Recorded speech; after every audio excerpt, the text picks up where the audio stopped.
News at noon. First, the highlight. Lagos State government reads Riot Act, vows to prosecute attackers of LASMA officials. North Central states mobilize joint security to tackle banditry.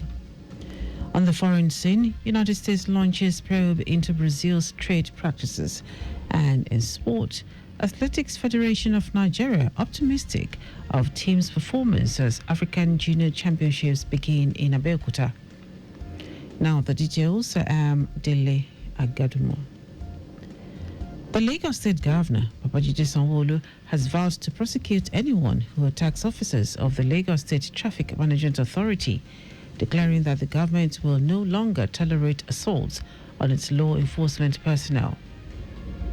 Speaking through his deputy, Obafemi Hamzat, during a conference held to mark LASMA's 25th anniversary, Sanwo-Olu said the agency had become an indispensable part of the city's infrastructure and must be protected.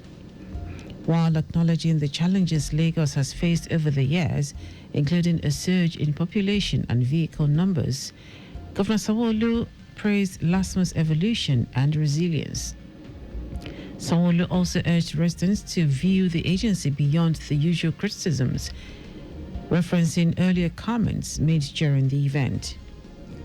Also speaking at the event, the special advisor to the governor on transportation, Sholagiwa, described the anniversary as a moment of deep reflection for the agency and the state. He noted that officers were now deployed to major corridors, managing more than 2 million vehicular movements daily across Lagos' 9,100-kilometer road network. The conference, themed Enhancing Traffic Efficiency and Safety on Lagos Roads, Challenges, Opportunities and Innovation, reflected on the agency's founding, growth and prospects. Lagos State Domestic and Sexual Violence Agency, DSVA, in collaboration with the Ford Foundation, has inducted 300 students from Education District 5 into the Kings and Queens Club after weeks of orientation to stand against forms of sexual and gender-based violence in the state. DSVA Executive Secretary Titilola Vaivo Adeniyi said the initiative was designed to establish a sustainable social framework within educational institutions aimed at dismantling social-cultural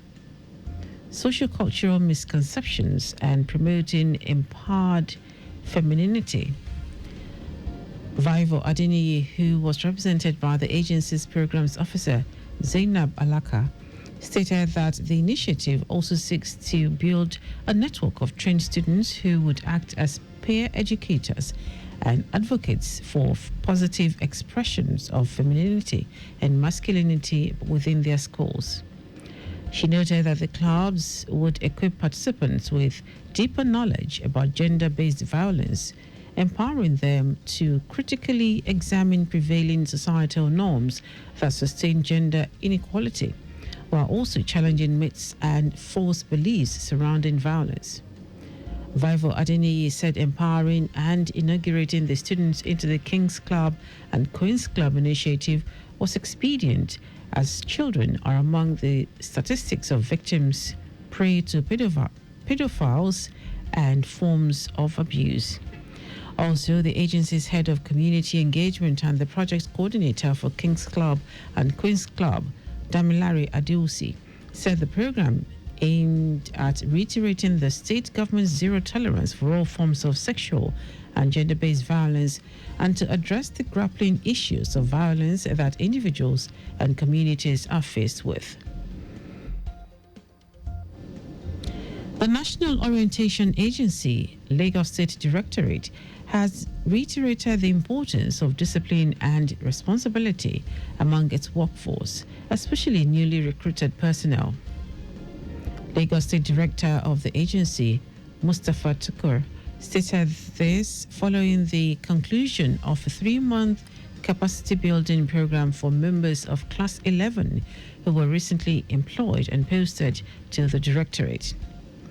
Addressing the trainees at the closing session, Tukur emphasized that discipline and commitment remain non-negotiable values within the agency. Tucker described the training as part of ongoing efforts to ensure the staff are well prepared for the agency's responsibilities in civic engagement, strategic communication, and government feedback mechanisms.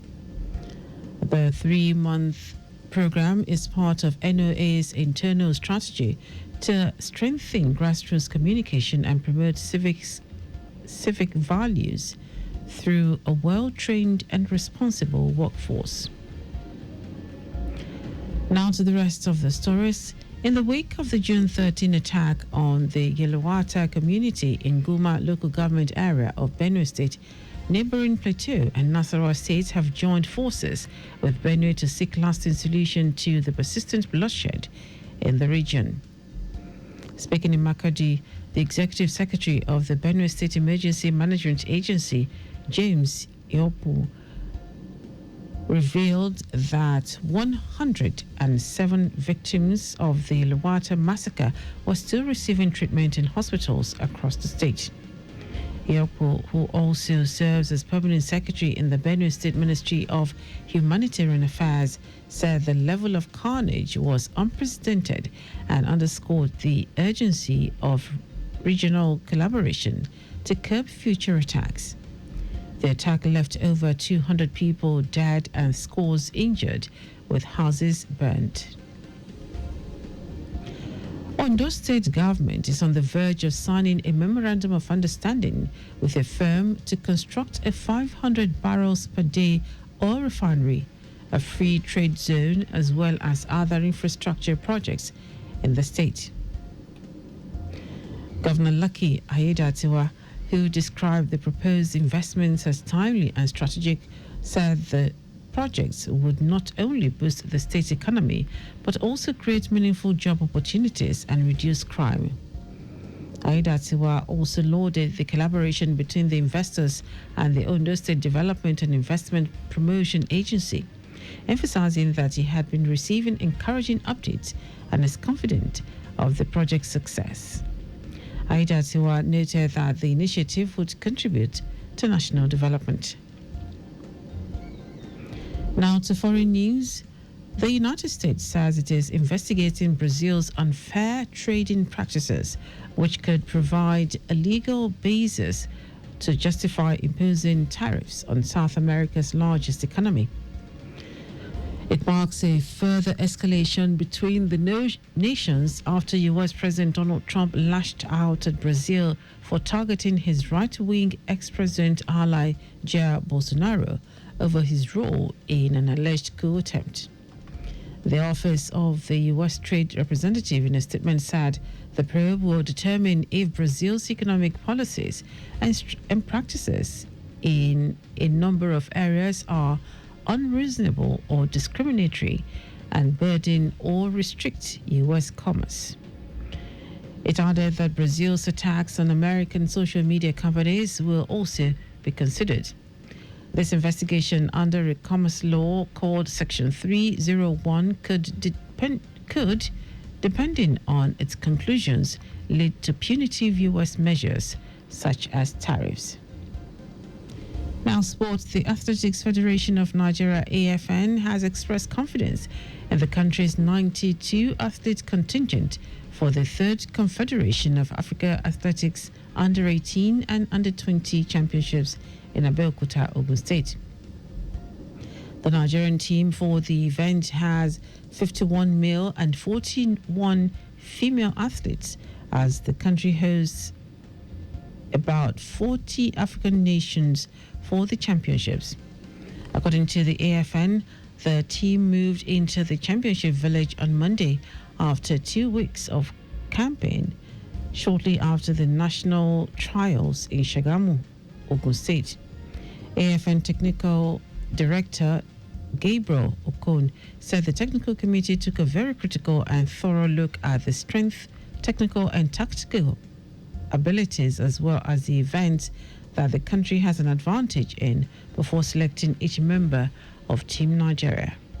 On his part, the AFN president, Tonabok Okowa, charged the members of Team Nigeria to go for glory at the competition. And that was the news at noon. Just before we go, do not drive without a valid driver's license. You can follow us and like all our various social media platforms: X at Traffic Radio 961, Facebook Lagos Traffic Radio 96.1 FM, Instagram Lagos Traffic Radio 961. Subscribe and watch news and programs live on YouTube at Traffic Radio 961. Visit our website on www.trafficradio961.ng.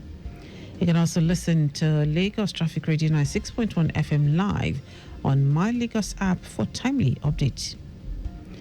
Did you know that the Sanwo-Olu administration trained 500 unemployed youths in soft skills and job interview program? You can get more details on the Lagos State Government website. To end the news are the highlights of the major stories. The Lagos State Governor, Babajide Sanwo-Olu, has vowed to prosecute anyone who attacks officers of the Lagos State Traffic Management Authority, declaring that the government will no longer tolerate assault on its law enforcement personnel. In the wake of the June 13 attack on the Yelwata community in Guma local government area of Benue State, neighboring Plateau and Nasarawa State have joined forces with Benue to seek lasting solution to the persistent bloodshed in the region. We also told you that the United States is investigating Brazil's unfair trading practices, which could provide a legal basis to justify imposing tariffs on South America's largest economy. And in sports, the Athletics Federation of Nigeria, AFN, has expressed confidence in the country's 92 athlete contingent for the third Confederation of Africa Athletics Under-18 and Under-20 Championships in Abeokuta, Ogun State. For contact with the newsroom, send a message to info@trafficradio961.ng. That is the news broadcast compiled by Abiola Fagbolagun. I am Dele Agadumo. Good morning or good afternoon. Thank you for listening.